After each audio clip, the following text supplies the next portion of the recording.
Nós todos ficamos surpresos aqui, eu particularmente, com o fato de que a agência, o órgão de governo de política pública de inovação brasileira, a Agência Brasileira de Inovação, a FINEP, não é? Estará anunciando na quinta-feira um programa de 1 bilhão e 300 milhões de reais, pelo que ele disse, objetivando a promoção de 5 mil empresas inovadoras num horizonte aí coberto pelo programa. A pergunta é por que o país faz isso? Por que nós entramos nisso, tá certo? Eu acredito que isso decorre do reconhecimento por parte dos promotores de política pública de que conhecimento, competência e os intangíveis desenvolvidos num país, eles hoje são os principais direcionadores das vantagens competitivas das nações desenvolvidas. Não é mais a existência de capital, não é mais o controle de mercados para determinados produtos e serviços, e sim um conjunto de 4 fatores que são, no nosso entender, fontes de criação de valor nesse século XXI, caracterizado pela chamada sociedade do conhecimento. O primeiro fator é a capacidade de formar novas empresas, ou seja, a habilidade empreendedora se superpondo ao que nós conhecemos genericamente como habilidades gerenciais. Segundo, a capacidade de os países e as empresas desses países de explorarem know-how tecnológico, propriedade intelectual e marcas, temas, aliás, desse seminário. Em terceiro lugar, a capacidade de desenvolver e comercializar novos produtos e serviços. E, finalmente, o desenvolvimento de novas formas de organização empresarial, formas específicas de organização empresarial, que possibilitem você criar esses intangíveis dentro de redes de cooperação e alianças. Eu acredito que esses tenham sido os temas abordados durante esse seminário por uns e outros palestrantes. De forma que o governo brasileiro, ao lançar um projeto desse, tá certo? Ele está, na verdade, permeando esses 4 pontos para a criação de vantagens competitivas sustentáveis nacionais. Mas essa iniciativa, ela não é uma iniciativa apenas de governo. O Eduardo disse aqui, olha, verifiquem que existem recursos por aí na mão da iniciativa privada, não é? A procura desses empreendedores inovadores, deste tipo de empreendedorismo inovador. E eu me proponho, como um estudioso do tema de Venture Capital e Private Equity na Fundação Getúlio Vargas, a compartilhar com vocês aqui alguns dos números de que nós dispomos para mostrar como está essa realidade no Brasil. Eu não vou passar por todos os slides dessa apresentação, mas algumas coisas eu gostaria de chamar a atenção. Tá?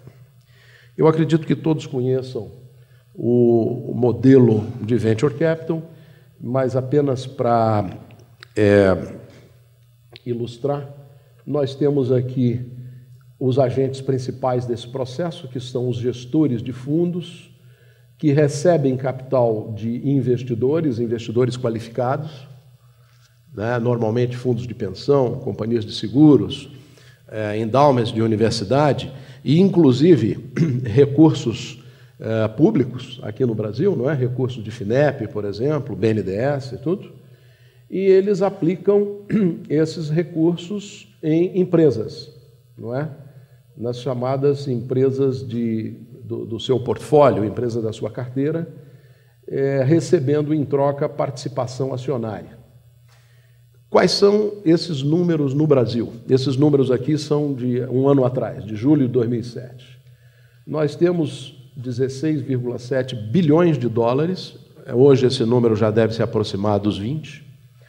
Nós temos 89 gestores desses fundos, 153 fundos, veículos de investimento, espalhados por 17 cidades brasileiras, 900, quase 1.000 profissionais, na época em que esse censo foi feito, e 404 companhias investidas, tá certo? Só para vocês terem uma ideia de como isso se apresenta no Brasil. Agora, esse volume de recursos, ele cresceu extraordinariamente nos últimos 2 anos e meio, no período compreendido entre 2005 e o primeiro de 2007. Ele praticamente saiu de 5,6 bilhões de dólares nessa indústria, triplicou, não é? Para praticamente 17 até o final do primeiro semestre. É muito importante fazer uma comparação. O que foi esse crescimento, tá certo? Então, entraram na indústria 11 bilhões de dólares, o que corresponde a mais ou menos 20% do volume total levantado nos Estados Unidos pela indústria de venture capital no mesmo período. Quer dizer, no Brasil, tá certo? Nós já tivemos um afluxo de recursos igual a 20% de uma indústria que existe nos Estados Unidos de forma adequadamente estruturada há 60 anos. Né, nesses 2 anos e meio. E esse volume é crescente. Nós vamos pular isso aqui. Então, quem são essas cabeças de bacalhau? Tá certo? Nós temos aqui 3 importantes segmentos nessa indústria. Nós temos aquelas empresas que se dedicam a grandes operações, não é? Se dedicam a consolidar setores industriais, como, por exemplo, promover uma consolidação de uma Brahma com a Antártica, criar uma empresa nacional brasileira e transformá-la numa grande nacional, fundindo com a belga Embev, tá certo? É a atividade tipicamente de private equity. E são fundos que administram recursos usualmente na casa de $1 bilhão, tá certo? Não é que esses recursos não promovam inovação. Muitos desses recursos, como por exemplo no caso da Advent International, tá certo? Eles estão orientados para consolidar setores no Brasil, né? Então, a Advent, por exemplo, existe o caso de Atmosfera, começou com um investimento numa média empresa que era uma lavanderia industrial, transformou esse setor, transformou o modelo de negócio, não é? Consolidando e adquirindo outras empresas, e transformou o que era uma simples obtenção de toalhas e equipamentos hospitalares, tá certo? Fronhas, lençóis e tudo, para fazer a lavagem, num modelo totalmente novo e capital intensivo de higienização, fazendo inclusive o outsourcing deste processo nas indústrias mecânicas brasileiras, por exemplo, com lavagem de uniforme, a gestão do recebimento e da entrega desses uniformes, ou seja, mudou completamente o modelo de negócio, tá certo? Então, isso tem um impacto, quer dizer, o processo de inovação aqui não vem apenas pelo aspecto da tecnologia e da larga escala, mas de como conceber o negócio a ser formulado e apresentar uma nova alternativa antes inexistente. Então, o mundo do private equity, aqui no Brasil, ele está, diferentemente dos chamados buyout funds nos Estados Unidos, ele está caracterizado por esse tipo de operação.